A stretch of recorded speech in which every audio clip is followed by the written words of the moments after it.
ભિખારી વિધવા મહિલાએ માત્ર એક રોટલી માંગી હતી. કરોડપતિએ પોતાના ઘરે લઈ જઈને જે આપ્યું, પૂરી ઇન્સાનિયત મરી ગઈ. ઠંડી હવા તે સાંજે જાણે હાડકા સુધી ઉતરી રહી હતી.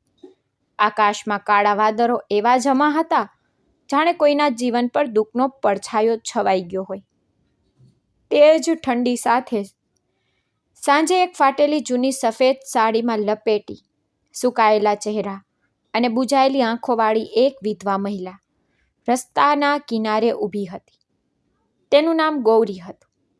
ક્યારેક આ એ જ ગૌરી હતી જેના ઘરમાં હાસ્ય ગુંજતું હતું, જેના હાથની રોટલીની સુગંધ આખા મોહલ્લામાં ફેલાઈ જતી હતી.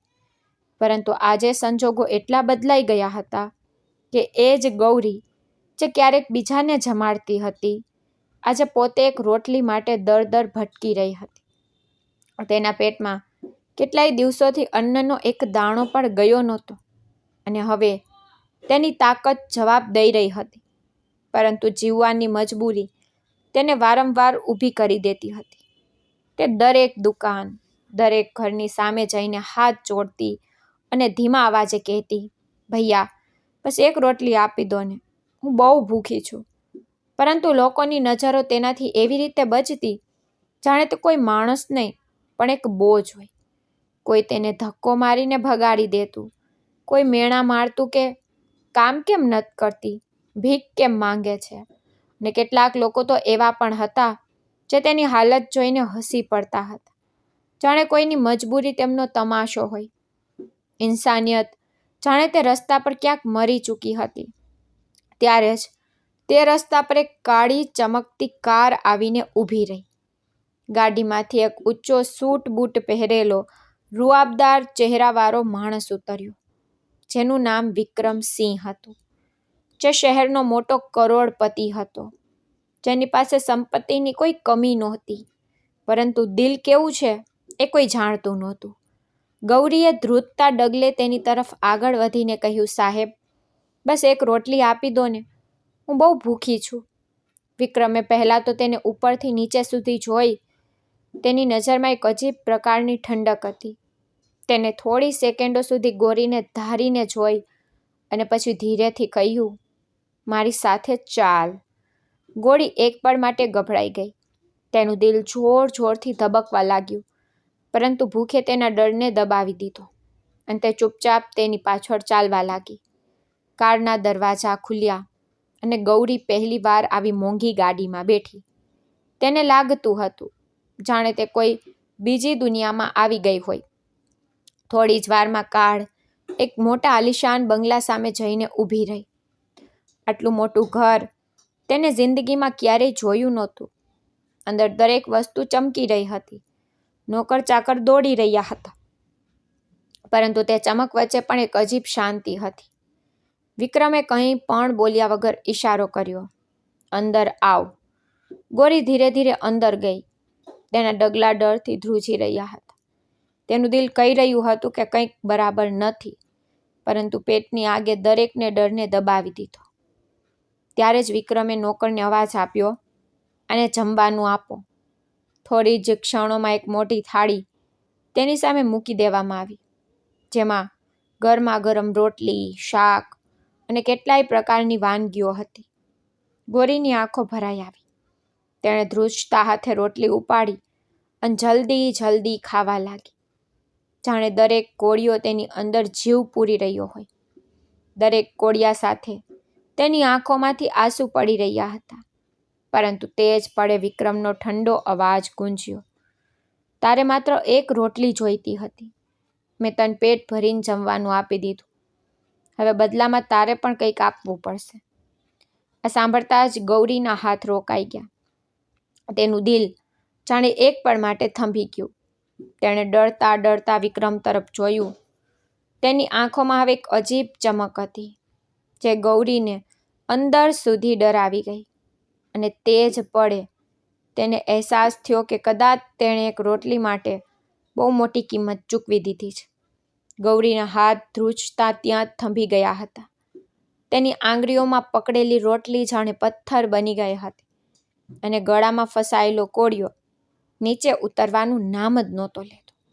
તેના કાનમાં વારંવાર એ જ શબ્દો ગુંજતા હતા, બદલામાં તારે પણ કંઈક આપવું પડશે ને. તેણે ધીરેથી માથું ઊંચું કરીને વિક્રમ તરફ જોયું અને તેની આંખોમાં એવો સન્નાટો હતો જાણે તોફાન આવતા પહેલાંની શાંતિ હોય. ગૌરીનું દિલ જોર જોરથી ધબકતું હતું અને તેની અંદર એક અજીબ ડર પેદા થવા લાગ્યો હતો. પરંતુ તેની પાસે હવે પાછા ફરવાનો કોઈ રસ્તો પણ નહોતો. તેણે હિંમત ભેગી કરીને ધ્રુજતા અવાજે કહ્યું, સાહેબ, મારી પાસે આપવા માટે કંઈ જ નથી. હું તો પહેલાં જ બધું ગુમાવી ચૂકી છું. વિક્રમ હળવું હસ્યો, પણ તે સ્મિતમાં ઇન્સાનિયત નહીં પણ એક ઠંડી ચાલાકી છુપાયેલી હતી. તેણે ધીરે ધીરે ચાલતા ગોરીની ચારે બાજુ ચક્કર લગાવ્યા, જાણે તે તેને પડખી રહ્યો હોય, અને પછી બોલ્યો, દરેક માણસ પાસે આપવા માટે કંઈ ને કંઈક હોય જ છે, બસ તેને પોતે ખબર નથી હોતી. ગોરીના પગ નીચેથી જમીન સરકવા લાગી. તેને અનુભવ થયો જાણે તે કોઈ ઊંડા કૂવામાં પડી રહી હોય, જ્યાંથી બહાર નીકળવું અશક્ય છે. તેને એક ડગલું પાછળ હટતા કહ્યું, સાહેબ, મને જવા દો. હું તમારો અહેસાન ક્યારેય નહીં ભૂલું, પણ હું કંઈ આપી શકું તેમ નથી. વિક્રમનો ચહેરો અચાનક કડક થઈ ગયો. તેની આંખોમાં ગુસ્સાની એક ચિંગારી ઝલી ઉઠી. તેણે ઊંચા અવાજે કહ્યું, અહેસાનનો બદલો આવી રીતે નથી ચૂકવાતો, ગોળી. આ સાંભળીને ગોળીનું આખું શરીર ધ્રુજી ઉઠ્યું. તેને સમજાતું નહોતું કે તે શું કરે. તે દરવાજા તરફ જોવા લાગી, પરંતુ ત્યાં ઊભેલા બે નોકરોની કડક નજરો તેને રોકી રહી હતી, જાણે તે કોઈ કેદમાં ફસાઈ ગઈ હોય. વિક્રમ ધીરે ધીરે તેની નજીક આવ્યો અને ખૂબ જ ધીમા પણ ખતરનાક અવાજમાં બોલ્યો, તારા જેવી સ્ત્રીઓ હંમેશા દયા માંગે છે, પણ બદલામાં કંઈ આપવા નથી માંગતી. ગૌરીની આંખોમાંથી આંસુ વહેવા લાગ્યા. તેણે હાથ જોડી દીધા અને રડતા રડતા કહ્યું, સાહેબ, ભગવાન માટે મને છોડી દો. હું બહુ મજબૂર છું. પરંતુ વિક્રમના ચહેરા પર કોઈ અસર ન થઈ. તેને એક પળ માટે પણ તેની મજબૂરીને ન સમજી. ઉલટાનું તેની નજરોમાં વધુ કઠોરતા આવી ગઈ. તેણે નોકરો તરફ જોયું અને ઈશારો કર્યો. રૂમનો દરવાજો બંધ કરી દીધો. દરવાજો બંધ થતાં જ ગોરીનું દિલ જાણે તૂટી ગયું. તેને લાગ્યું જાણે તેની છેલ્લી આશા પણ ખત્મ થઈ ગઈ હોય. રૂમમાં એક ભારે સન્નાટો છવાઈ ગયો હતો અને તે સન્નાટામાં માત્ર ગોરીના ડસકાનો અવાજ ગૂંજતો હતો. તે વારંવાર ભગવાનને યાદ કરી રહી હતી. કદાચ કોઈ ચમત્કાર થઈ જાય, કોઈ તેને બચાવી લે, પરંતુ ત્યાં કોઈ નહોતું જે તેની મદદ કરે. વિક્રમે એક ખુરશી ખેંચીને બેસતા કહ્યું, આજે તને સમજાશે કે આ દુનિયામાં કંઈ પણ મફત નથી મળતું. ગોળીએ પોતાની આંખો બંધ કરી દીધી અને તેની અંદરની દરેક આશા ધીરે ધીરે ખત્મ થવા લાગી. તેને લાગવા લાગ્યું કે ઇન્સાનિયત ખરેખર મરી ચૂકી છે અને આજે તે પોતે તેની સૌથી મોટી સાક્ષી બનવાની છે. પરંતુ ત્યારે જ અચાનક બહારથી કોઈનો ઊંચો અવાજ આવ્યો, જેણે રૂમના માહોલને એક પળમાં બદલી દીધો અને ગોરીના ધબકારાને ફરીથી આશાનું એક હળવું કિરણ આપી દીધું. દરવાજાની બહારથી આવેલો તે ઊંચો અવાજ જાણે કોઈ તોફાનની જેમ રૂમના સન્નાટાને ચીરીને અંદર સુધી પહોંચી ગયો. ગોરીએ ગભરાઈને પોતાની આંખો ખોલી અને તેનું દિલ અચાનક ઝડપથી ધબકવા લાગ્યું, જાણે બુઝાતી આશામાં કોઈએ ફરીથી જીવ પૂરી દીધો હોય. વિક્રમના ચહેરા પર પણ એક પળ માટે અકરામણ સાફ દેખાય, જાણે તેણે બનાવેલી સ્થિતિમાં કોઈએ અચાનક દખલગીરી કરી હોય. તેને ગુસ્સામાં દરવાજા તરફ જોયું અને ઊંચા અવાજે કહ્યું, કોણ છે બહાર? દરવાજો ખુલ્યો અને અંદર એક મોટી ઉંમરનો માણસ આવ્યો, જેની આંખોમાં કડકાઈની સાથે સાથે એક અજીબ પ્રામાણિકતા ઝલકતી હતી. તેનું નામ હરિરામ હતું, જે આ ઘરનો જૂનો નોકર હતો, પરંતુ તેની ચાલમાં એક અજીબ આત્મવિશ્વાસ હતો, જાણે તે કોઈ ડર સામે ઝૂકવાવાળો નહોતો. તેને અંદર આવતા જ ગોરીની હાલત જોઈ, તેની ફાટેલી સાડી, તેના ધ્રુજતા હાથ અને તેની આંખોમાંથી વહેતા આંસુ, અને આ બધું જોઈને તેના ચહેરા પર ગુસ્સો સાફ દેખાઈ આવ્યો. તેને કોઈ પણ ડર વગર સીધું વિક્રમની આંખોમાં જોઈને કહ્યું, સાહેબ, આ ઠીક નથી. રૂમમાં એક પળ માટે સન્નાટો છવાઈ ગયો, જાણે સમય પોતે થંભી ગયો હોય. ગૌરીએ નવાઈથી તે માણસ તરફ જોયું જેને પહેલી વાર તેના માટે અવાજ ઉઠાવ્યો હતો. વિક્રમ ધીરેથી ખુરશી પરથી ઊભો થયો. તેની આંખોમાં ગુસ્સો ભભૂકી ઉઠ્યો હતો. તેણે ભારે અવાજે કહ્યું, હરિરામ, તારી હદમાં રહે, અને જે કામ તને સોંપવામાં આવ્યું છે તે જ કર. પરંતુ હરિરામ આ વખતે પાછળ હટવાવાળો નહોતો. તેને એક ડગલું આગળ વધતા કહ્યું, સાહેબ, મેં આ ઘરમાં બહુ કંઈ જોયું છે, પણ આજે જે થઈ રહ્યું છે તે ખોટું છે, બહુ ખોટું છે. ગૌરીના શ્વાસ ઝડપી થઈ ગયા હતા. તેને વિશ્વાસ નહોતો આવતો કે કોઈ તેના માટે ઊભું રહી શકે છે. તેની અંદર એક હળવી આશા જાગવા લાગી હતી, પણ ડર હજુ પણ તેના દિલને જકડી રાખતો હતો. વિક્રમે દાંત પીસીને કહ્યું, તું ભૂલી રહ્યો છે કે તું કોની સાથે વાત કરી રહ્યો છે? હરિરામે ડર્યા વગર જવાબ આપ્યો, નહીં સાહેબ, હું બધું યાદ રાખું છું. હું એ પણ યાદ રાખું છું કે તમે પહેલાં આવા નહોતા. આ સાંભળતા જ વિક્રમનો ચહેરો એક પળ માટે બદલાઈ ગયો, જાણે કોઈએ તેના ભૂતકાળના કોઈ જખમને અડી લીધું હોય. પરંતુ બીજી જ પળે તેને પોતાને સંભાળી લીધો અને ઠંડા અવાજે બોલ્યો, જૂની વાતો છોડ અને બહાર જા. હરિરામે માથું હલાવતા કહ્યું, નહીં સાહેબ, આજે હું બહાર નહીં જાઉં, જ્યાં સુધી આ સ્ત્રી અહીંથી સુરક્ષિત રીતે નીકળી ન જાય. આ સાંભળીને ગૌરીની આંખોમાં આંસુ વધુ ઝડપથી વહેવા લાગ્યા. પણ આ વખતે તે આંસુમાં માત્ર ડર નહીં, પણ આશા પણ હતી. રૂમનો માહોલ વધુ ભારે થઈ ગયો હતો, જાણે દરેક શબ્દ એક જંગનો હિસ્સો બની ગયો હોય. વિક્રમ થોડીવાર સુધી શાંત રહ્યો, પછી અચાનક હસી પડ્યો. પણ તેની હસીમાં કોઈ ખુશી નહોતી, ઉલટાનું એક અજીબ કડવાશ હતી. તેને કહ્યું, હરિરામ, તારા જેવા લોકો હંમેશા પોતાને હીરો સમજે છે, પણ દુનિયા આવી રીતે નથી ચાલતી. હરિરામે શાંત પણ મજબૂત અવાજે કહ્યું, દુનિયા કેવી રીતે ચાલે છે એ મને ખબર નથી, પણ ઇન્સાનિયત કેવી રીતે જીવતી રહે છે એ હું જરૂર જાણું છું. ગૌરીએ પહેલી વાર કોઈને આટલા આત્મવિશ્વાસ સાથે ઇન્સાનિયતની વાત કરતા સાંભળ્યા હતા. તેનું દિલ જાણે ભરાઈ આવ્યું હતું. તે ધીરેથી દિવાલના ટેકે ઊભી થઈ ગઈ. તેની નજરો હવે હરિરામ પર ટકી ગઈ હતી, જાણે તે તેની છેલ્લી આશા હોય. વિક્રમે એક લાંબો શ્વાસ લીધો અને પછી ધીરેથી કહ્યું, ઠીક છે, જો તને આટલું જ દુઃખ થતું હોય ને તો લઈ જા આને અહીંથી, પણ યાદ રાખજે, આના પછી તું આ ઘરમાં નહીં રહે. આ સાંભળીને ગૌરીના દિલના ધબકારા એક પળ માટે થંભી ગયા. તેને સમજ ન પડી કે તે ખુશ થાય કે દુઃખી, કારણ કે તેની વજહથી કોઈ પોતાની નોકરી ગુમાવવાનું હતું. હરિરામે એક પળ ગુમાવ્યા વગર કહ્યું, મને મંજૂર છે. તેના શબ્દોમાં એવી સત્યતા હતી કે ગૌરી પોતાની જાતને રોકી ન શકી અને રડતા રડતા બોલી, નહીં, હું કોઈના માટે મુસીબત બનવા નથી માંગતી, મને અહીં જ રહેવા દો. પણ હરિરામે તેની તરફ જોઈને ધીરેથી કહ્યું, દીકરી, ઇન્સાનિયત ક્યારેય મુસીબત ન થતી. મુસીબત તો તે લોકો હોય છે જે ઇન્સાનિયતને કચડી નાખે છે. આ સાંભળીને ગૌરીની અંદર જાણે કંઈક તૂટીને ફરીથી જોડાઈ ગયું હોય. વિક્રમે ગુસ્સામાં હાથ ઝટકતા કહ્યું, જે કરવું હોય તે કર, અને ત્યાંથી હટી ગયો. હરિરામે તરત જ ગૌરીનો હાથ પકડ્યો અને તેને દરવાજા તરફ લઈ જવા લાગ્યો. ગૌરીના ડગલા હજુ પણ ધ્રુજી રહ્યા હતા, પણ આ વખતે ડરની સાથે સાથે તેની અંદર એક નવી તાકાત પણ હતી. જેવી તે રૂમની બહાર નીકળી, તેને લાગ્યું જાણે તે કોઈ અંધારી જેલમાંથી બહાર આવી રહી હોય.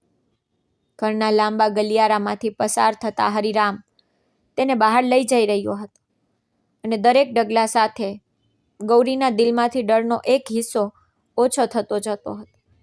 બહારની ઠંડી હવામાં જાણે તે ફરીથી જીવતી થઈ ગઈ.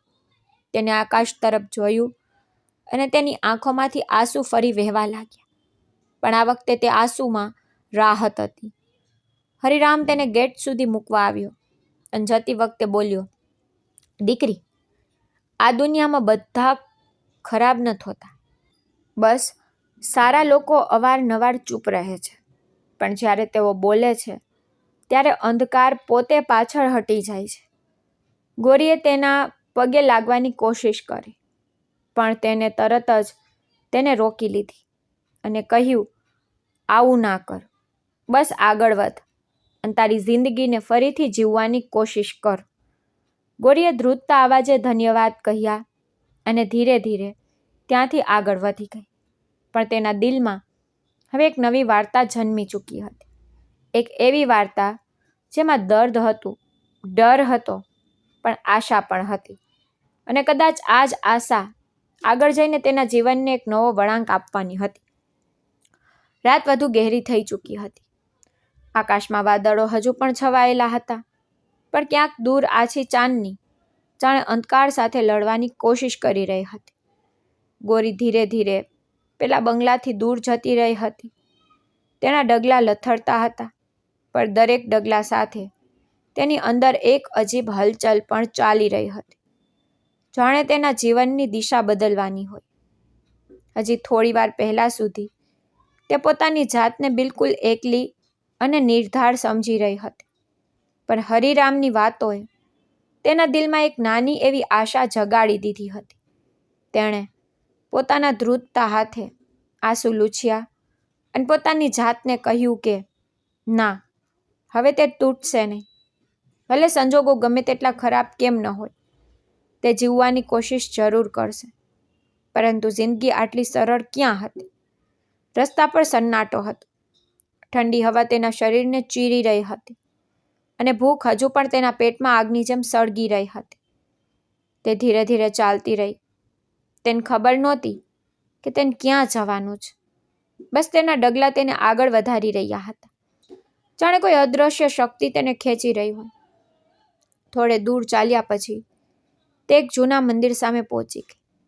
મંદિરની બહાર એક તૂટેલા પગથિયા પર બેસીને તેણે ઊંડો શ્વાસ લીધો. તેનું શરીર હવે જવાબ દઈ રહ્યું હતું અને તેની આંખો ધીરે ધીરે બંધ થવા લાગી હતી. પણ ત્યારે જ મંદિરની અંદરથી ઘંટનો અવાજ આવ્યો, જેણે તેને ફરીથી જગાડી દીધી. તે ધીરેથી ઊભી થઈ અને અંદર ગઈ. મંદિરની અંદર એક વૃદ્ધ પૂજારી દીવો પ્રગટાવી રહ્યા હતા. તેમની આંખોમાં શાંતિ હતી અને ચહેરા પર એક અજીબ ચમક, જાણે તેમણે દુનિયાના દરેક દર્દને સમજી લીધું હોય. ગોરીએ ધીરેથી મંદિરના એક ખૂણામાં બેસીને હાથ જોડી લીધા. તેની આંખોમાંથી આંસુ સતત વહી રહ્યા હતા અને તેના હોઠ ધ્રુજતા ધ્રુજતા ભગવાનને માત્ર એક જ સવાલ કરી રહ્યા હતા કે આખરે તેની જિંદગીમાં આટલું બધું દર્દ કેમ છે? પૂજારીએ જ્યારે તેને જોઈ ત્યારે ધીરે ધીરે તેની પાસે આવ્યા અને શાંત અવાજમાં પૂછ્યું, દીકરી, શું થયું? ગૌરીએ પહેલાં કંઈ ન કહ્યું, પણ પછી તેની અંદર દબાયેલું બધું દર્દ જાણે એકદમ બહાર આવી ગયું. તેણે રડતા રડતા પોતાની આખી વાર્તા સંભળાવી દીધી. કેવી રીતે તેને બધું ગુમાવી દીધું, કેવી રીતે તે એક રોટલી માટે ભટકી રહી હતી અને કેવી રીતે આજે તેની સાથે કંઈક એવું થવાનું હતું જે તેના આત્માને હંમેશા માટે તોડી નાખત. પૂજારીએ ધ્યાનથી તેની દરેક વાત સાંભળી પછી બહુ ધીરેથી કહ્યું, દીકરી, જિંદગીમાં દરેક અંધકાર હંમેશા માટે નથી રહેતો. ક્યારેક ને ક્યારેક સવાર જરૂર થાય છે.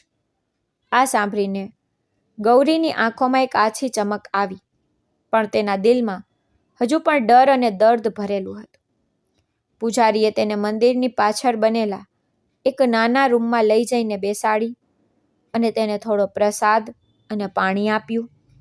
ગોરીએ ધ્રુજતા હાથે તે પ્રસાદ ખાધો અને જેવું પાણી તેના ગળાની નીચે ઉતર્યું, તેને લાગ્યું કે જાણે તેની અંદર ફરીથી થોડી તાકાત પાછી આવી ગઈ હોય. તે રાત્રે તે મંદિરના તે નાના રૂમમાં બેસી રહી. તેની આંખોમાં ઊંઘ નહોતી, પણ તેની અંદર એક તોફાન ચાલી રહ્યું હતું. તે વારંવાર પેલી ઘટનાને યાદ કરી રહી હતી અને દરેક વખતે તેનું દિલ ધ્રુજી ઉઠતું હતું. પણ સાથે ને સાથે હરિરામની વાતો પણ તેના મગજમાં ગૂંજતી હતી કે ઇન્સાનિયત હજી મરી નથી. તે જ સમયે બીજી બાજુ વિક્રમ પોતાના મોટા રૂમમાં બેઠો હતો. તેની સામે મોંઘા દારૂનો ગ્લાસ રાખેલો હતો, પણ આજે તેના હાથ તે ગ્લાસ ઉપાડવામાં પણ હિચકિચાટ અનુભવતા હતા. તેના મગજમાં વારંવાર હરિરામની વાતો ગૂંજતી હતી અને ગોરીનો ડરેલો ચહેરો તેની આંખો સામે ફરી રહ્યો હતો. તેને ગુસ્સામાં ગ્લાસ ઉપાડીને દિવાલ પર ફેંક્યો અને પોતાની જાતને કહ્યું કે તેને આનાથી કોઈ ફરક નથી પડતો, પણ તેના દિલની અંદર ક્યાંક ને ક્યાંક એક હળવી ખૂંચન જરૂર હતી, જેને તે નજરઅંદાજ કરી શકતો નહોતો. રાત વીતતી રહી અને બંને પોતાની દુનિયામાં પોતાના દર્દ સાથે ઝઝૂમતા રહ્યા. સવારનું પહેલું કિરણ જ્યારે મંદિરના આંગણામાં પડ્યું ત્યારે ગૌડીએ પોતાની આંખો ખોલી. તેના ચહેરા પર હજુ પણ થાક હતો, પણ તેની અંદર એક નવી જીદ પણ હતી. તેણે ધીરેથી ઉઠીને ભગવાન સામે હાથ જોડ્યા અને મનોમન કસમ ખાધી કે હવે તે પોતાની જિંદગી ભીખ માંગીને નહીં, પણ મહેનત કરીને જીવશે. ભલે રસ્તો ગમે તેટલો મુશ્કેલ કેમ ન હોય. પૂજારીએ તેની જતી જોઈ અને આશીર્વાદ આપ્યા કે તેનું દરેક ડગલું તેની સાચી દિશામાં લઈ જાય. ગૌરી મંદિરથી બહાર નીકળી ત્યારે સવારનો આછો તડકો તેના ચહેરા પર પડ્યો તો તેને લાગ્યું કે જાણે એક નવી શરૂઆત છે. પણ તેને એ ખબર નહોતી કે તેની આગળનો રસ્તો હજી વધુ કઠિન થવાનો છે અને તેની કિસ્મત તેને ફરીથી તે જ વળાંક પર લઈ જવાની છે જ્યાંથી તે ભાગવા માંગતી હતી. તે જ સમયે દૂર ઉભેલો એક માણસ તેને ધ્યાનથી જોઈ રહ્યો હતો. તેની આંખોમાં એક અજીબ ચમક હતી, જાણે તે ગૌડીને ઓળખી ગયો હોય અને તેની જિંદગીમાં એક નવું તોફાન આવવાનું હોય. સવારનો આછો તડકો હવે તેજ થવા લાગ્યો હતો, પણ ગૌરીના જીવનમાં હજુ પણ ઉજાસ પૂરી રીતે આવ્યો નહોતો. મંદિરના પગથિયા ઉતરતા તેના ડગલામાં એક અજીબ હિચકિચાહટ હતી, જાણે તે દરેક નવા રસ્તાથી ડરી રહી હોય. પણ છતાં તેણે પોતાની જાતને સંભાળી અને આગળ વધવાનો નિર્ણય કર્યો. તેના દિલમાં હવે એક જ વાત ગુંજતી હતી કે તેણે હવે કોઈની સામે હાથ નથી ફેલાવાના. તેણે પોતાની મહેનતથી જીવવું છે, ભલે રસ્તો ગમે તેટલો કઠિન કેમ ન હોય. તે ધીરે ધીરે શહેર તરફ વધવા લાગી. રસ્તાઓ હવે ભીડથી ભરાવા લાગ્યા હતા. લોકો પોતાના કામમાં વ્યસ્ત હતા, કોઈને કોઈની પરવા નહોતી અને તે ભીડમાં ગૌડી પણ એક અજાણ્યો ચહેરો બનીને ચાલી રહી હતી. પણ તેની અંદર એક અલગ જ જંગ ચાલી રહી હતી. થોડે દૂર ચાલ્યા પછી તે એક નાના ઢાબા પાસે રોકાઈ. ત્યાંથી રોટલીની સુગંધ આવી રહી હતી અને તેના પેટમાં ફરીથી ભૂખ જાગી ઉઠી.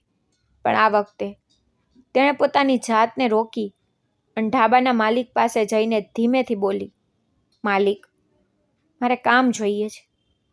હું વાસણ માંજી દઈશ, ઝાડુ મારી દઈશ, બસ મને 2 વખતની રોટલી આપી દેજો." ઢાબાનો માલિક પહેલાં તો તેને ઉપરથી નીચે સુધી જોવા લાગ્યો. તેની આંખોમાં શંકા હતી, પણ પછી તેણે કંઈક વિચારીને કહ્યું, "ઠીક છે, કામ કરીશ તો જમવાનું મળશે." ગૌરીની આંખોમાં તરત જ આંસુ આવી ગયા, પણ આ વખતે તે ખુશીના હતા. તેણે તરત જ કામ શરૂ કરી દીધું. તેના હાથ ઝડપથી ચાલવા લાગ્યા, જાણે તે પોતાના ભૂતકાળના દરેક દર્દને મિટાવવા માંગતી હોય. દિવસભર તેને અટક્યા વગર કામ કર્યું.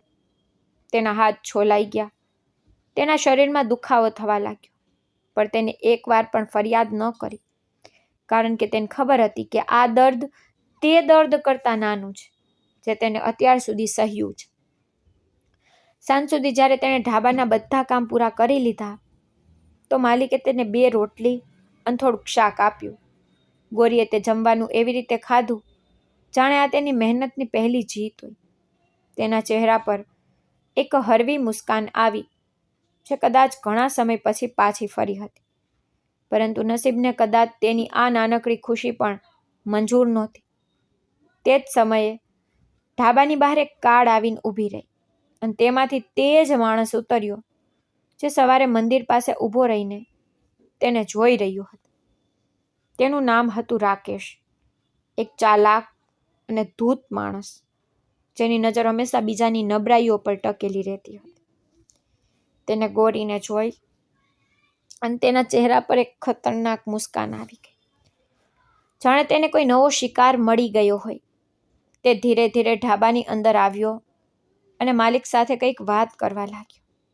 તેની નજર વારંવાર ગૌરી પર જઈ રહી હતી, જેનાથી ગૌરી અસહજ અનુભવવા લાગી, પણ તેને પોતાની જાતને કામમાં વ્યસ્ત રાખી.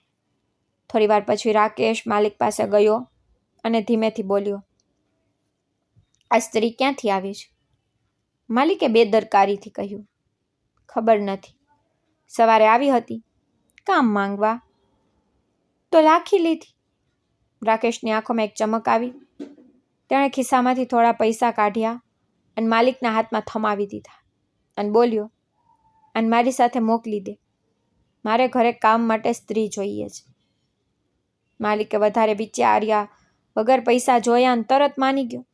તેણે ગોરીને બૂમ પાડીને કહ્યું, તારે હવે એમની સાથે જવું પડશે, એ તને કામ આપશે. ગોરીના ચહેરાનો રંગ ઉડી ગયો. તેને ડરતા ડરતા કહ્યું, પણ માલિક, હું અહીં કામ કરી રહી છું ને, મારે બીજે ક્યાંય ન જવું. માલિકે કડક અવાજમાં કહ્યું, જેટલું કહેવામાં આવે છે ને તેટલું કર, વધારે સવાલ ના પૂછ. ગૌરી સમજી ગઈ કે અહીં તેની કોઈ વાત સાંભળવાનું નથી. તેનું દિલ ફરીથી ડરથી ભરાઈ ગયું, પણ મજબૂરીએ તેને ચૂપ કરી દીધી. તે ધીરે ધીરે રાકેશની પાછળ ચાલી નીકળી, પણ તેની અંદર એક અજીબ ડર ફરીથી જાગી ઉઠ્યો હતો, જાણે તે કોઈ નવી મુસીબતમાં ફસાવા જઈ રહી હોય. રસ્તામાં રાકેશ ચૂપ રહ્યો, પણ તેની નજર ગોરી પર ટકેલી રહી, જેનાથી ગોરી વધુ ગભરાવા લાગી. થોડી વાર પછી કાર એક સુમસામ વિસ્તારમાં જઈને ઊભી રહી, ત્યાં ચારે બાજુ સન્નાટો હતો અને કોઈ દેખાઈ રહ્યું નહોતું. ગોરીનું હૃદય જોર જોરથી ધબકવા લાગ્યું. તેને ધ્રુજતા અવાજે પૂછ્યું, આ કયું ઘર છે? પણ રાકેશે કોઈ જવાબ આપ્યો નહીં. તે બસ મુસ્કાતો રહ્યો અને કારમાંથી નીચે ઉતરી ગયો. ગૌરીના પગ નીચેથી જમીન સરકી ગઈ. તેને અહેસાસ થઈ ગયો કે તે ફરીથી એક ખોટી જગ્યાએ આવી ગઈ છે. તેણે તરત જ ભાગવાનો પ્રયત્ન કર્યો, પણ રાકેશે તેનો હાથ પકડી લીધો અને કડક અવાજમાં કહ્યું, હવે બહુ મોડું થઈ ગયું છે. ગોરીની આંખોમાંથી આંસુ વહેવા લાગ્યા. તેને પોતાની જાતને છોડાવવાની કોશિશ કરી, પણ તેની તાકાત ઓછી પડી રહી હતી. ત્યારે જ અચાનક પાછળથી કોઈએ જોરથી અવાજ લગાવ્યો, રાકેશ, છોડી દે તેને. આ અવાજ સાંભળતા જ રાકેશે વળીને જોયું અને તેના ચહેરા પર હેરાની છવાઈ ગઈ. સામે ઊભો તો હરિરામ, જેની આંખોમાં આ વખતે પહેલાં કરતાં પણ વધારે ગુસ્સો હતો. ગોરીએ જેવી હરિરામને જોયો, તેની આંખોમાં આશાનું એક કિરણ ફરીથી જાગી ઉઠ્યું, જાણે ભગવાને ફરી એકવાર તેને બચાવવા માટે કોઈને મોકલી દીધા હોય. હરિરામ ઝડપી ડગલે આગળ વધ્યો અને રાકેશનો હાથ પકડીને તેને જોરથી પાછળ ધકેલી દીધો અને કડક અવાજમાં કહ્યું, આ સ્ત્રી કોઈ સામાન નથી કે જેને તું ખરીદી શકે. રાકેશે ગુસ્સામાં કહ્યું, તું વચ્ચે ના આવ, આ મારો મામલો છે. પણ હરિરામે ડર્યા વગર જવાબ આપ્યો, હવે આ મારો મામલો છે, કારણ કે ઇન્સાનિયતે બચાવવી એ મારી ફરજ છે. બંને વચ્ચે માહોલ ગરમાઈ ગયો હતો અને ગોરી ડરથી ધ્રુજી રહી હતી. પણ આ વખતે તે એકલી નહોતી. તેની સાથે કોઈ ઊભું હતું જે તેના માટે લડી રહ્યું હતું. રાકેશ ગુસ્સામાં હરિરામને ધક્કો માર્યો, પણ હરિરામ પણ પાછળ હટવાવાળામાંથી નહોતો. તેણે પણ જવાબમાં તેને જોરથી ધક્કો માર્યો અને બંને વચ્ચે હાથાપાઈ શરૂ થઈ ગઈ. થોડી વારની ઝપાઝપી પછી હરિરામે રાકેશને જમીન પર પાડી દીધો અને કડક અવાજમાં કહ્યું, જો ફરીથી આ સ્ત્રી પાસે આવ્યો ને તો અંજામ ખરાબ આવશે. રાકેશ ગુસ્સામાં ત્યાંથી ચાલ્યો ગયો, પણ જતા જતા તેને એક ખતરનાક નજર ગોરી પર નાખી, જાણે આ વાર્તા હજુ પૂરી થઈ નથી. હરિરામે ગૌરી તરફ જોયું અને ધીમેથી કહ્યું, હવે તું સુરક્ષિત છે. ગૌરીની આંખોમાંથી આંસુ વહેતા રહ્યા, પણ આ વખતે તે આંસુઓમાં ડર ઓછો અને રાહત વધારે હતી. તેણે હાથ જોડીને હરિરામનો આભાર માન્યો, પણ હરિરામે તેને રોકતા કહ્યું, આભાર ના માન, બસ મજબૂત બન, કારણ કે જિંદગી હજુ તારી વધારે પરીક્ષા લેવાની છે. ગૌરીએ માથું હલાવ્યું અને તેના દિલમાં હવે એક નવી તાકાત પેદા થઈ ચૂકી હતી. પણ તેને એ ખબર નહોતી કે આગળ આવનારો સમય તેના માટે હજુ પણ મોટા સત્ય ખોલવાનો છે અને તેની જિંદગીનું સૌથી મોટું રહસ્ય હવે સામે આવવાનું છે. ગૌરીના શ્વાસ હજુ પણ તેજ ચાલી રહ્યા હતા, પણ તેની અંદર એક નવી તાકાત જન્મી ચૂકી હતી. જાણે દરેક વખતે પડીને હવે તે વધુ મજબૂત થઈ રહી હોય. સુમસામ રસ્તા પર ઊભા રહીને તેને પહેલી વાર પોતાની જાતને એટલી એકલી નહીં પણ સંભાળેલી અનુભવી, કારણ કે હવે તેને એ સમજમાં આવવા લાગ્યું હતું કે ડરથી ભાગવાથી જિંદગી નથી બદલાતી, પણ તેનો સામનો કરવાથી રસ્તા ખુલે છે. હરિરામે ધીમેથી તેની તરફ જોયું અને શાંત અવાજમાં કહ્યું, દીકરી, હવે તારે ફક્ત બચવાનું નથી પણ જીવતા પણ શીખવું પડશે, કારણ કે દુનિયા વારંવાર તારી પરીક્ષા લેશે અને દરેક વખતે તારે પોતાની જાતને સાબિત કરવી પડશે. ગૌરીએ તેની વાત ધ્યાનથી સાંભળી અને તેના ચહેરા પર એક ગંભીરતા આવી ગઈ, જાણે તે દરેક શબ્દને પોતાના હૃદયમાં ઉતારી રહી હોય. તેણે ધીમેથી કહ્યું, હું હવે ડરીને નહીં ભાગું, ભલે ગમે તે થઈ જાય. હું મારી જિંદગી પોતે બનાવીશ. હરિરામના ચહેરા પર હળવી મુસ્કાન આવી, પણ તેની આંખોમાં એક ચિંતા પણ હતી, જાણે તે જાણતો હોય કે આગળનો રસ્તો સરળ નહીં હોય. તેણે ગૌરીને શહેરના એક નાના મહિલા આશ્રય ગૃહ વિશે જણાવ્યું, જ્યાં કેટલીક બેસહારા મહિલાઓ રહેતી હતી અને પોતાના પગ પર ઊભા રહેવાનો પ્રયત્ન કરી રહી હતી. ગૌરીએ વિચાર્યા વગર તે જગ્યાએ જવાનો નિર્ણય કર્યો, કારણ કે હવે તેને એક સુરક્ષિત છતની જરૂર હતી, જ્યાંથી તે પોતાની નવી શરૂઆત કરી શકે. બંને ધીરે ધીરે તે આશ્રય ગૃહ તરફ વધવા લાગ્યો. રસ્તામાં ગૌરી વારંવાર પાછળ વળીને જોતી, જાણે તેને ડર હોય કે ક્યાંક ફરીથી કોઈ મુસીબત તેનો પીછો ના કરી રહી હોય. પણ હરિરામની હાજરી તેને થોડી હિંમત આપી રહી હતી. થોડી વાર પછી તેઓ એક સાધારણ ભવન સામે પહોંચ્યા, જ્યાં બહાર એક બોર્ડ લાગેલું હતું, નારી સેવા સદન. અંદરનું વાતાવરણ સાદું હતું, પણ ત્યાં એક અજીબ શાંતિ હતી, જાણે દરેક દર્દ અહીં આવીને થોડું હળવું થઈ જતું હોય.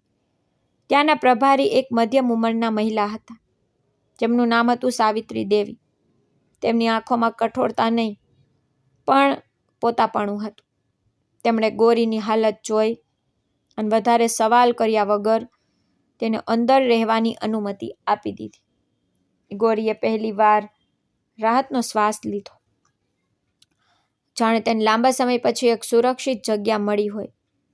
ત્યાં બીજી ઘણી મહિલાઓ હતી, જેમની વાર્તાઓ પણ દર્દ અને સંઘર્ષથી ભરેલી હતી, પણ બધાની અંદર એક જીદ હતી, ફરીથી જીવવાની. ગૌરીએ પણ એ જ જીદ અપનાવી અને ધીરે ધીરે ત્યાંના કામોમાં હાથ વટાવવા લાગી. તે સાફ સફાઈ કરતી, રસોઈ બનાવવામાં મદદ કરતી અને સિલાઈ શીખવા લાગી, જેથી તે પોતે કમાઈને જીવી શકે. દિવસો વીતવા લાગ્યા અને ગૌરીનો આત્મવિશ્વાસ ધીરે ધીરે પાછો આવવા લાગ્યો.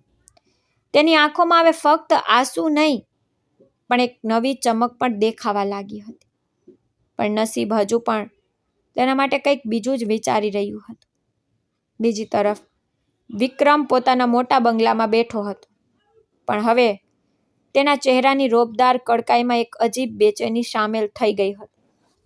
તે વારંવાર તે રાતની ઘટનાને યાદ કરી રહ્યો હતો અને દરેક વખતે તેને પોતાની અંદર એક ખાલીપો અનુભવાતો હતો, જાણે તેને કંઈક એવું ખોઈ દીધું હોય જે પૈસાથી ખરીદી શકાતું નથી. હરિરામના ગયા પછી ઘર વધુ સૂનું થઈ ગયું હતું અને તે સન્નાટાએ તેને પોતાની અંદર જોવા માટે મજબૂર કરી દીધો હતો.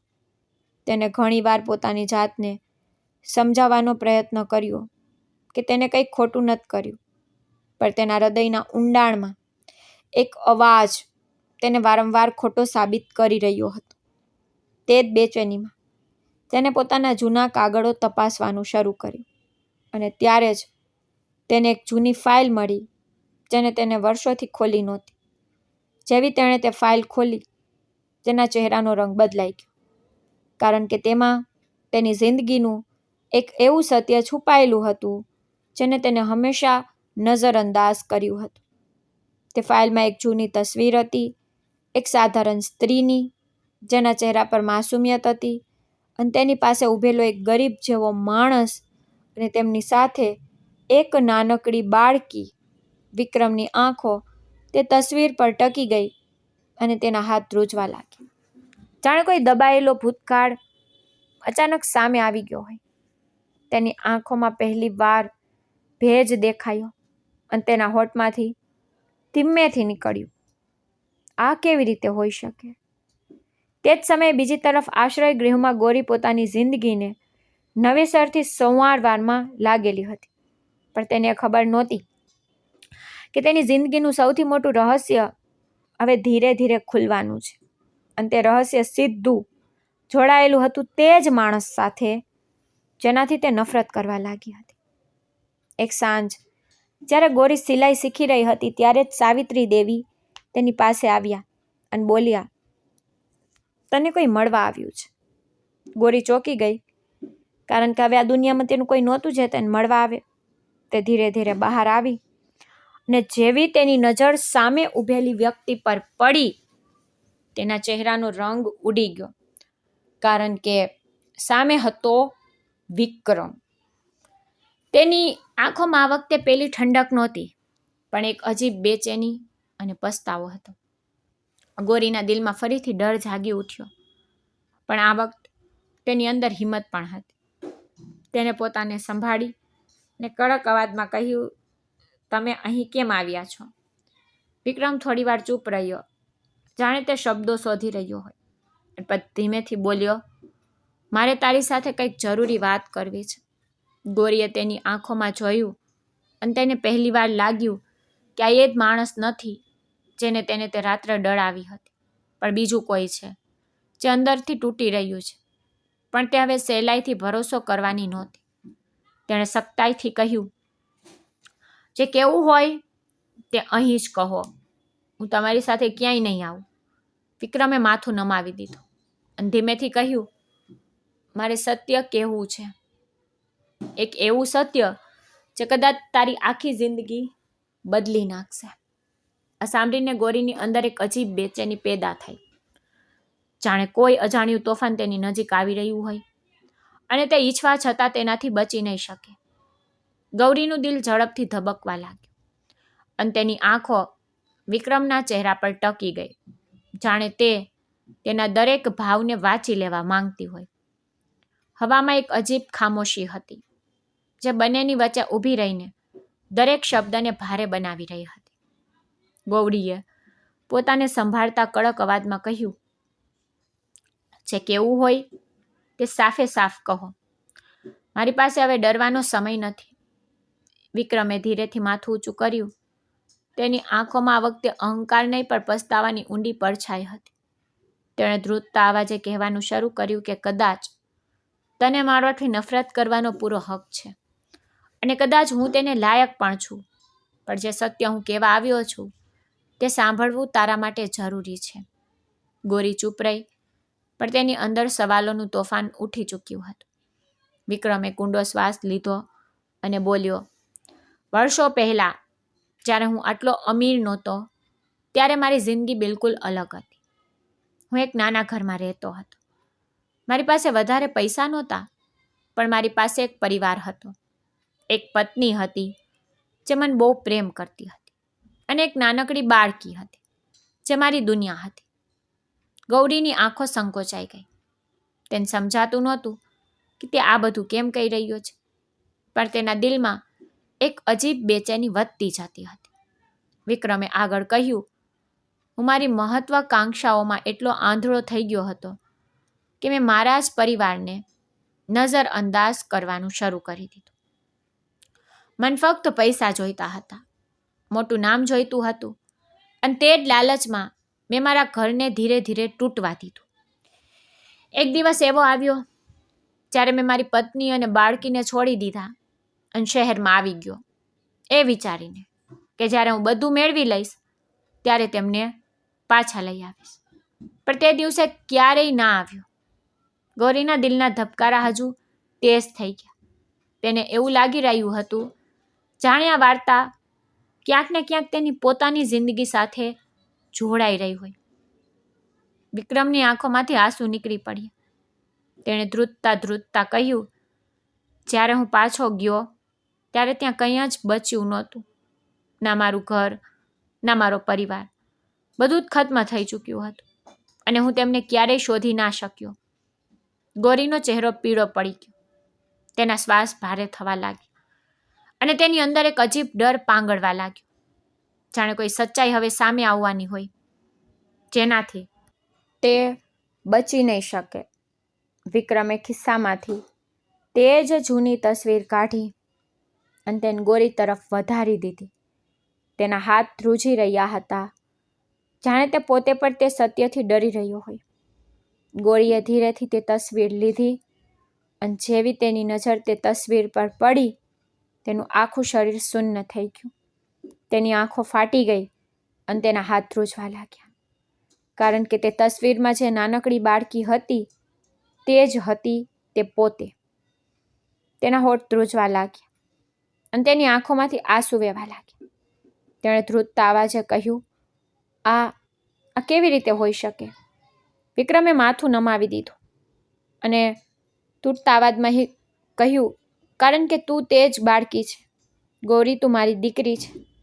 આ સાંભળતા જ જાણે ગૌરીના પગ નીચેથી જમીન સરકી ગઈ.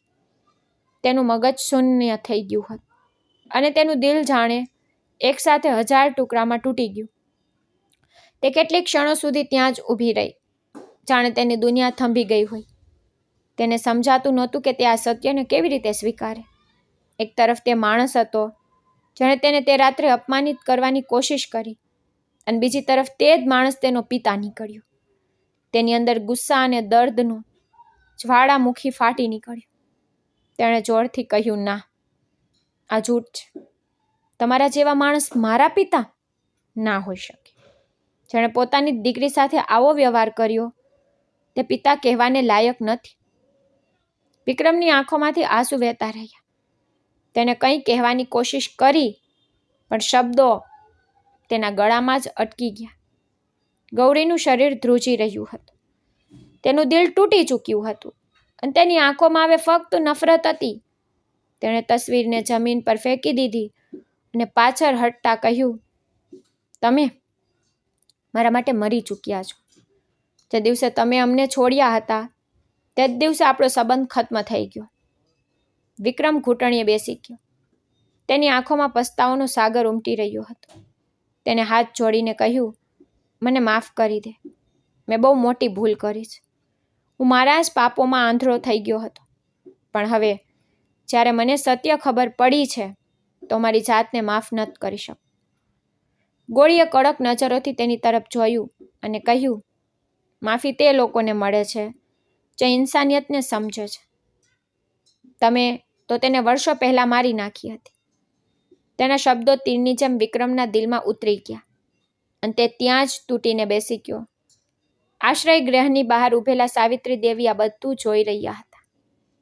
તેમની આંખોમાં પણ આંસુ હતા, કારણ કે આ ફક્ત એક વાર્તા નહોતી, પણ સંબંધોના તૂટવાની અને ઇન્સાનિયતના મરવાની એક સચ્ચાઈ હતી. ગૌરીએ પોતાના આંસુ લૂછ્યા અને મજબૂત અવાજમાં કહ્યું, મારી જિંદગીનો તમારી સાથે કોઈ લેવા દેવા નથી. હું મારા દમ પર જીવતા શીખી ચૂકી છું અને હવે મને કોઈ સહારાની જરૂર નથી. આ કહીને તે વળી અને અંદર ચાલી ગઈ. પણ તેના દિલમાં જે તોફાન હતું તે હજુ પણ શાંત થયું નહોતું. વિક્રમ ત્યાં જ જમીન પર બેઠો રહ્યો. તેની આંખોમાંથી આંસુ સતત વહેતા રહ્યા અને તેને પહેલીવાર અહેસાસ થયો કે તેને પોતાની જિંદગીમાં શું ખોઈ દીધું છે. તે દોલત જે તેને સૌથી મોટી લાગતી હતી આજે તેની સામે નકામી લાગી રહી હતી, કારણ કે તેણે પોતાના જ લોહીના સંબંધને ખોઈ દીધો હતો. તે દિવસ પછી ગૌરીની જિંદગીમાં એક નવો વળાંક આવી ગયો. તેને પોતાના ભૂતકાળને પાછળ છોડવાનો નિર્ણય કર્યો. પણ સત્ય એ હતું કે કેટલાક જખ્મ એવા હોય છે જે ક્યારેય પૂરેપૂરા ભરાતા નથી. અને આ વાર્તા હજુ પૂરી થઈ નહોતી, કારણ કે વખત હજુ બંનેની જિંદગીમાં એક બીજો ફેસલો લઈને આવવાનો હતો, જે એ નક્કી કરશે કે નફરત જીતશે કે ઇન્સાનિયત. રાત એકવાર ફરી ઊંડી થઈ ચૂકી હતી, પણ આ વખતે અંધારું ફક્ત આકાશમાં નહીં પણ બે જિંદગીઓની અંદર પણ ઉતરી ચૂક્યું હતું. ગૌરી પોતાના રૂમના ખૂણામાં બેઠી હતી. તેની આંખો સૂજી ગઈ હતી, પણ તેમાં હવે આંસુ નહોતા. જાણે તે રડી રડીને થાકી ગઈ હોય અને હવે તેની અંદર ફક્ત એક સખ્ત ખામોશી બચી હોય. તેની સામે તેની આખી જિંદગી કોઈ તૂટેલા અરીસાની જેમ વેરવિખેર પડી હતી, જેમાં દરેક ટુકડો એક દર્દનાક યાદ બનીને તેને ખૂંચી રહ્યો હતો. તે વારંવાર તે ક્ષણને યાદ કરી રહી હતી જ્યારે તેને ખબર પડી કે જે માણસથી તે નફરત કરે છે તે જ તેનો પિતા છે, અને દરેક વખતે તેનું દિલ વધુ ભારે થઈ જતું હતું. તેને પોતાનું માથું ઘૂંટણમાં છુપાવી લીધું અને પોતાની જાતને કહ્યું કે ના, તે હવે નબળી નહીં પડે. તેને આટલા દૂર સુધીની સફર પોતાના દમ પર નક્કી કરી છે. હવે તે પાછળ વળીને નહીં જુએ. ભલે સામે ગમે તેટલું મોટું સત્ય કેમ ના ઊભું હોય, પણ દિલ અને દિમાગની લડાઈ ક્યારેય સરળ હોતી નથી. અને તે રાત્રે તે આ જ મનોમંથનમાં અટવાયેલી રહી. બીજી તરફ વિક્રમ તેના વિશાળ પણ ખાલી પડેલા બંગલામાં એકલો બેઠો હતો. ચારે બાજુ સન્નાટો હતો, જે તેને દરેક ક્ષણે તેની ભૂલોનો અહેસાસ કરાવી રહ્યો હતો. તેને પોતાની સંપત્તિ, પોતાની સફળતા બધું જ મેળવી લીધું, પરંતુ આજે તે પોતાની જાતને દુનિયાનો સૌથી ગરીબ માણસ અનુભવી રહ્યો હતો, કારણ કે તેને તે ખોઈ દીધું જે સૌથી કિંમતી હતું. તેનો પરિવાર, તેનું લોહી, તેનો પોતાનો સંબંધ. તેની સામે એ જ જૂની તસવીર પડી હતી, જેને તે વારંવાર ઉઠાવતો અને પછી મૂકી દેતો. તેની આંખોમાંથી આંસુ રોકાવાનું નામ નહોતા લઈ રહ્યા, અને તેના દિલમાં ફક્ત એક જ સવાલ ગુંજી રહ્યો હતો કે શું તેને ક્યારેય માફી મળી શકશે? રાત પસાર થતી રહી અને બંને પોતપોતાની દુનિયામાં પોતાના દર્દ સાથે લડતા રહ્યા. સવારનું પહેલું કિરણ જ્યારે બારીમાંથી અંદર આવ્યું ત્યારે ગૌરીએ પોતાની આંખો ખોલી. તેના ચહેરા પર હવે એક અજીબ શાંતિ હતી, જાણે તેને કોઈ મોટો નિર્ણય લઈ લીધો હોય. તેને ધીરેથી ઉઠીને અરીસામાં પોતાની જાતને જોઈ. તેની આંખોમાં હવે નબળાઈ નહીં પણ એક મજબૂત ઈરાદો હતો. તેને નક્કી કરી લીધું હતું કે તે પોતાના ભૂતકાળથી ભાગશે નહીં, પરંતુ તેનો સામનો કરશે, પણ પોતાની રીતે. તે બહાર આવી અને સાવિત્રી દેવી પાસે જઈને બોલી કે તે હવે આ આશ્રય ગૃહમાં ફક્ત રહેવા માટે નહીં, પરંતુ બીજાની મદદ કરવા માટે કામ કરવા માંગે છે, જેથી બીજી કોઈ સ્ત્રી તે દર્દમાંથી પસાર ન થાય જેમાંથી તે પસાર થઈ છે. સાવિત્રી દેવીએ તેની આંખોમાં જોયું અને સ્મિત આપ્યું. તેને સમજાઈ ગયું હતું કે ગૌરી હવે તૂટી ગયેલી છોકરી રહી નથી, પણ એક મજબૂત માણસ બની ગઈ છે. ધીરે ધીરે ગૌરીએ ત્યાં આવતી નવી મહિલાઓની મદદ કરવાનું શરૂ કર્યું. તે તેમને હિંમત આપતી, તેમને કામ શીખવતી અને તેમને વિશ્વાસ અપાવતી કે જિંદગી ક્યારેય ખત્મ નથી થતી, બસ તેને જીવવાની રીત બદલવી પડે છે. તેની અંદર હવે એક નવો પ્રકાશ પ્રગટી ચૂક્યો હતો, જે બીજાના અંધકારને પણ ઓછો કરવા લાગ્યો હતો. પરંતુ વાર્તાનો બીજો ભાગ હજુ બાકી હતો. વિક્રમ ઘણા દિવસો સુધી પોતાની જાતને રૂમમાં બંધ રાખતો રહ્યો. તેને દુનિયાથી દૂરી બનાવી લીધી. પરંતુ એક દિવસ તેને પોતાની જાતને અરીસામાં જોઈ અને તેને લાગ્યું કે જો તે હજુ પણ ચૂપ રહેશે તો તેની ભૂલ ક્યારેય સુધરશે નહીં. તેને નિર્ણય કર્યો કે તે ભાગશે નહીં, પરંતુ પોતાના પાપોનો સામનો કરશે અને જેટલો થઈ શકશે તેટલો સુધારો કરવાની કોશિશ કરશે. તેને પોતાના બધા બિઝનેસ કામ એક બાજુ મૂકી દીધા અને સૌથી પહેલાં તે જ આશ્રય ગૃહ તરફ ચાલી નીકળ્યો જ્યાં ગોરી રહેતી હતી. જ્યારે તે ત્યાં પહોંચ્યો ત્યારે તેના ડગલા ભારે હતા, પણ દિલમાં એક સાચો ઈરાદો હતો. ગોરી તેને જોતાં જ થંભી ગઈ. તેના દિલમાં ફરીથી હલચલ થઈ, પરંતુ આ વખતે તેને પોતાની જાતને સંભાળી અને શાંત નજરોથી તેની તરફ જોયું. વિક્રમે ધીરેથી કહ્યું, હું અહીં માફી માંગવા નથી આવ્યો, કારણ કે મને ખબર છે કે હું તેને લાયક નથી. હું અહીં મારા કાર્યોનું પ્રાયશ્ચિત કરવા આવ્યો છું. જો તું રજા આપે તો હું આશ્રય ગૃહની મદદ કરવા માંગુ છું, જેથી બીજા કોઈને તે બધું સહન ન કરવું પડે જે તે સહન કર્યું. ગોરી થોડી ક્ષણ ચૂપ રહી. તેણે તેની આંખોમાં જોયું. તેને પહેલીવાર લાગ્યું કે કદાચ આ એ જ માણસ નથી જે પહેલાં હતો, પરંતુ કોઈ એવો માણસ છે જે પોતાના ગુનાઓના બોજ તળે દબાઈ ગયો હોય. તેને ધીરેથી કહ્યું, માફી હું અત્યારે નથી આપી શકતી, પરંતુ જો તમારો ઈરાદો ખરેખર બદલાઈ ગયો છે તો તમે બીજા માટે કંઈક કરી શકો છો, કારણ કે સાચું પ્રાયશ્ચિત શબ્દોથી નહીં, કર્મોથી થાય છે. વિક્રમની આંખોમાં એક હળવી ચમક આવી, જાણે તેને જીવવાનું એક નવું કારણ મળી ગયું હોય. તે દિવસ પછી વિક્રમે પોતાની સંપત્તિનો મોટો ભાગ એવા લોકો માટે વાપરવાનું શરૂ કરી દીધું જેઓ બેસહારા હતા. તેને આશ્રય ગૃહને મોટું બનાવ્યું, નવી સુવિધાઓ આપી અને બીજી ઘણી જરૂરિયાતમંદ મહિલાઓ માટે નવા રસ્તા ખોલ્યા. પરંતુ આ વખતે તેને આ બધું દેખાડા માટે નહીં, પણ દિલથી કર્યું.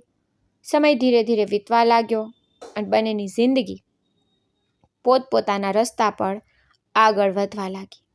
પરંતુ તેમની વચ્ચેનો સંબંધ હજુ પણ અધૂરો હતો, જેમાં દર્દ પણ હતું અને એક અણકહ્યો જોડાણ પણ. એક દિવસ આશ્રય ગૃહમાં એક મોટી ઘટના બની, જ્યારે એક નવી છોકરી ત્યાં લાવવામાં આવી, જેની હાલત ખૂબ જ ખરાબ હતી અને તેને તરત જ મદદની જરૂર હતી. ગોરીએ મોડું કર્યા વગર તેની સંભાળ શરૂ કરી દીધી અને વિક્રમે પણ શક્ય તમામ મદદ કરી. તે દિવસે બંને સાથે મળીને એક જિંદગી બચાવી અને તે જ ક્ષણે તેમને અહેસાસ થયો કે કદાચ માનવતા હજુ પૂરી રીતે મરી નથી. તે બસ ક્યાંક છુપાઈ ગઈ અને તેને પાછી જીવતી કરવા માટે કોઈના સાચા પ્રયાસની જરૂર હતી. ગોરીએ પહેલીવાર વિક્રમની તરફ જોયું અને તેની આંખોમાં થોડી નરમાશ આવી. તેને કંઈ કહ્યું નહીં, પણ તેના ચહેરા પર જે ભાવ હતો તે ઘણું બધું કહી રહ્યો હતો. વિક્રમે પણ કંઈ કહ્યું નહીં, પણ તેના દિલમાં એક સુકૂન હતું જે તેને વર્ષો પછી અનુભવાયું હતું. સમયની સાથે ઘા પૂરી રીતે તો ન ભરાયા, પણ તેમાં દર્દ ઓછું થવા લાગ્યું અને તેમની વચ્ચે એક નવો સંબંધ બનવા લાગ્યો, જે લોહીનો નહીં પણ માનવતાનો હતો. વાર્તા અહીં પૂરી નથી થતી, પણ અહીંથી જ એક નવી શરૂઆત થાય છે કે જ્યાં એક તૂટેલો સંબંધ ધીરે ધીરે માનવતાના સહારે ફરીથી જોડાવાની કોશિશ કરે છે અને એ શીખવે છે કે ભૂલો ભલે ને ગમે તેટલી મોટી કેમ ન હોય, જો માણસ ખરેખર બદલવા માંગે તો તે પોતાની અંદરની માનવતાને ફરીથી જગાડી શકે છે. અને કદાચ આ વાર્તાની સૌથી મોટી સચ્ચાઈ છે કે માનવતા ક્યારેય મરતી નથી, તે બસ કોઈના જાગવાની રાહ જુએ છે.